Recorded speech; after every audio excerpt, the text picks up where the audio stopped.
E o tema da nossa mensagem no programa Voz da Esperança de hoje: o pensamento da fé.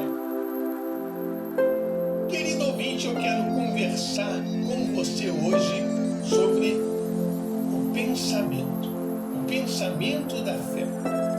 A ciência nos últimos tempos tem estudado muito o comportamento humano e o pensamento, a inteligência, os sentimentos, a sabedoria, o lado emocional e principalmente a mente humana, que é algo fantástico, extraordinário, a sabedoria, a inteligência que Deus concedeu ao homem, que foi feito à sua imagem e à sua semelhança. A Bíblia diz em Provérbios 23:7 que assim como o homem pensa, ele é. O pensamento é aquilo que domina a nossa existência. Aquilo que nós pensamos, nós falamos e procuramos praticar. Mas o pensamento da fé, o pensamento do homem de Deus, da mulher de Deus, daquele que é espiritual, nascido da água do Espírito, é diferente do homem natural. O homem natural vive de acordo com os padrões do mundo, da sua cultura local, familiar. O homem espiritual, ele vive de acordo com a palavra de Deus. E ele leva a sua mente cativa à obediência do Senhor Jesus. Como diz aqui em 2 Coríntios 10, versículo 5.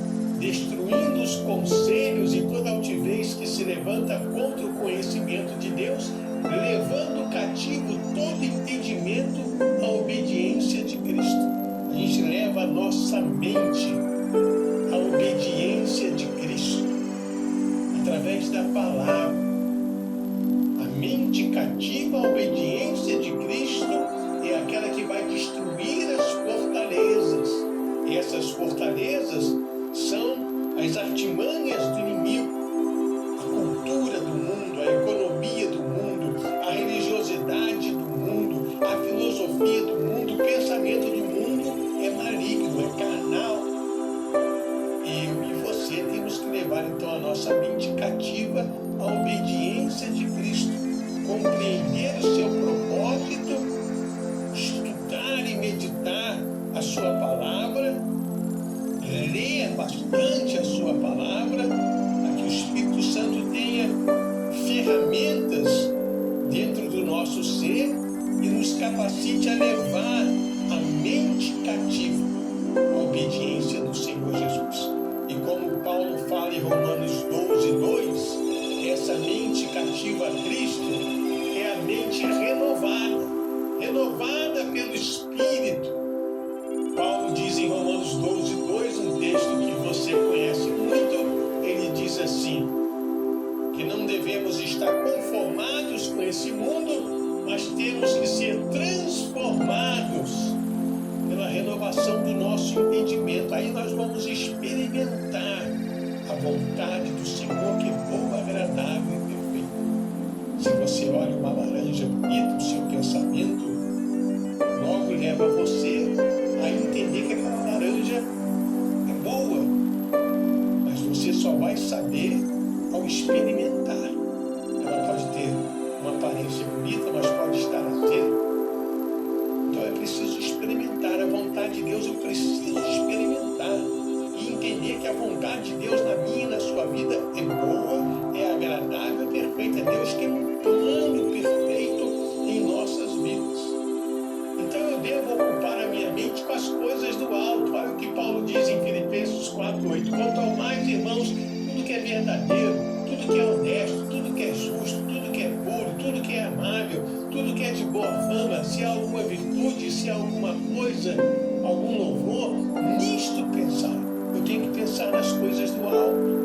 Eu tenho que pensar em Deus, buscar em primeiro lugar o reino de Deus, estudar e meditar a palavra de Deus, as histórias lindas da Bíblia, de José, de Abraão, de Isaac, de Jacó, de Davi, de Jó, de Paulo no Novo Testamento.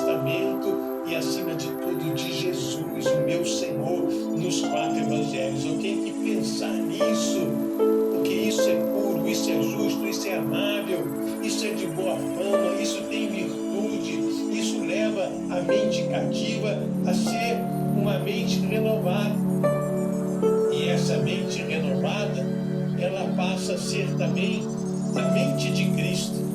Olha o que o apóstolo Paulo vai falar em 1 Coríntios 2, no versículo de número 10. Ele declara que ninguém pode lhe perturbar porque ele tem a mente de Cristo. Ele tem um pensamento das coisas do Senhor. 1 Coríntios 2,16. Porque quem conheceu a mente do Senhor para que possa instruí-lo? Mas nós temos a mente de Cristo. Ele diz que aquele que é espiritual discerne bem tudo, e ele de ninguém é discernido. O homem natural não compreende as coisas de Deus. Parece loucura, não pode entender, porque ela se discerne espiritualmente. Leia aí a nós da sua Bíblia, 1 Coríntios 2, do versículo 14 até o versículo de número 16. É a renovação do nosso entendimento, a mente de Cristo, a mente renovada, a mente cativa. Esse é o pensamento da fé. Olha o que Paulo também fala sobre o pensamento em Efésios, no capítulo 4, a partir do versículo 22.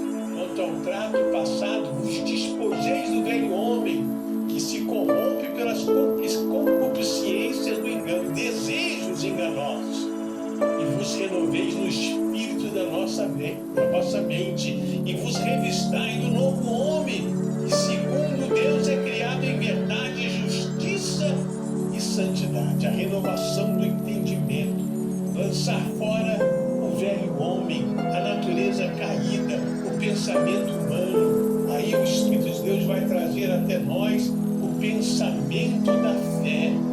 Esse pensamento da fé fala especificamente isso, a diferença entre o homem espiritual, o homem que vive segundo os desejos e pensamentos e sentimentos da sua carne, e o homem espiritual que vive para agradar a Deus. Porque a inclinação da carne é morte, mas a inclinação do espírito é vida e paz. Coisa muito forte para o nosso pensamento hoje, aqui em Romanos 8,6. O pensamento da carne é morte, é inimizade contra Deus. A inclinação da carne gera o pecado, mas a inclinação do espírito, vida e paz. A inclinação do espírito é vida, pensamento renovado, mente renovada, mente cativa, levada à obediência de Cristo. Que nessa manhã, através dessa pequena mensagem, o Espírito Santo possa falar ao teu coração sobre o renovo espiritual, a mente cativa, a mente renovada, o pensamento da fé. Porque o homem natural, ele não anda por vista, ele anda por fé. Quando o homem anda por vista, ele analisa de acordo com o pensamento da sua cultura mundana, familiar e regional, que tem muita influência no homem natural. Mas o homem da fé, o homem espiritual, o homem de Deus, a mulher de Deus, ele leva a sua mente cativa à obediência de Cristo. E ele percebe que maior é aquele que está na nossa vida do que aquele que está no mundo. Aquilo que o homem pensa, assim ele é. Vamos pensar no alto, vamos buscar as coisas do alto e vamos deixar a palavra de Deus renovar o nosso entendimento. Essa mensagem sendo bênção na tua vida, compartilha ela aí à vontade nas suas redes sociais.